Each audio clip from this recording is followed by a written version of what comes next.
I want you guys to know that what we're doing here is very, very serious, okay? The act, you know, it's fun to train stuff, but when that rifle does come up or that pistol comes up and we move that selector switch to kill, you're about to change your world.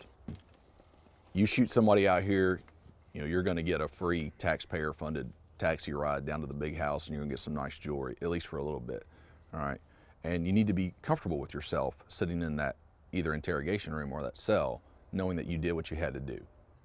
When something happens, and we call that in either emergency services world or the military, call it critical incident stress debriefing. Whenever you have something traumatic happen to you, you've got to talk about it. You can't hold it down inside. Now, us guys, we like to repress everything, hold it down inside. You're like, I got it.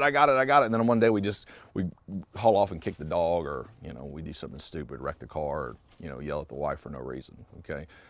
That is bad, all right? You got to get some friends, a peer group, shooter peer group that you can talk with. Then we have tactics. How do we do what we do? Okay, do we go left? Do we go right? Do we flank? Do we change positions when we come out from behind cover? What do we do to screw up that dude's OODA loop? Are you guys familiar with the OODA loop? Okay, Colonel John Boyd was an Air Force colonel, and he got sent over to help the damn British when the Germans were fighting early in the war, and the Germans were just smoking those British pilots just left and right. And he went over there and saw what was going on. He developed a system called the OODA loop, O-O-D-A. All right, it's the way we think. We observe what's going on, we orient ourselves to the threat, then we decide what we're going to do, and then we act. When that guy skins that gun out and he's pointing at you, he is in the phase of what? Acting, right? All right, now what are you doing? You're observing. Orient, oh shit, he's pointing at me. Decide, what do? I don't know. And then I got to perform some type of action, right? Whenever we move off of line, you'll see, you know, you go to shooting courses, they'll say, you know, move off line and draw, right? Well, that move is an action, and now he's observing. So what we do is a chess match. I just changed his action now to observing, and now I'm acting. So skills, and that is, you know, things like trigger reset, sight alignment, getting your gun. How do we move the gun out of the holster into the draw position?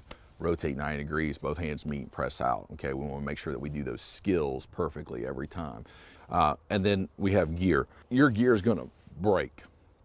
Eventually it's going to break. If you look over at my chest rig and stuff, I've taped up the buckles, I've tightened it down certain places, I've moved things around.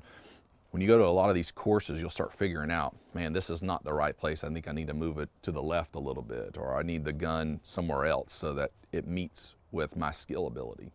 As far as gun handling is concerned, the reason I pick on 1911s a lot is that I've done courses where I'll tell the guys to go ahead and skin it out, brace it out in front of you with one hand, and then drop it. And you'll see dudes with their, you know, their race guns go. And they drop and they lay it down, and I'm like, dude. All right, so I want you to understand that a gun's a tool. We want to try to take care of it, but it's a tool in the end, all right?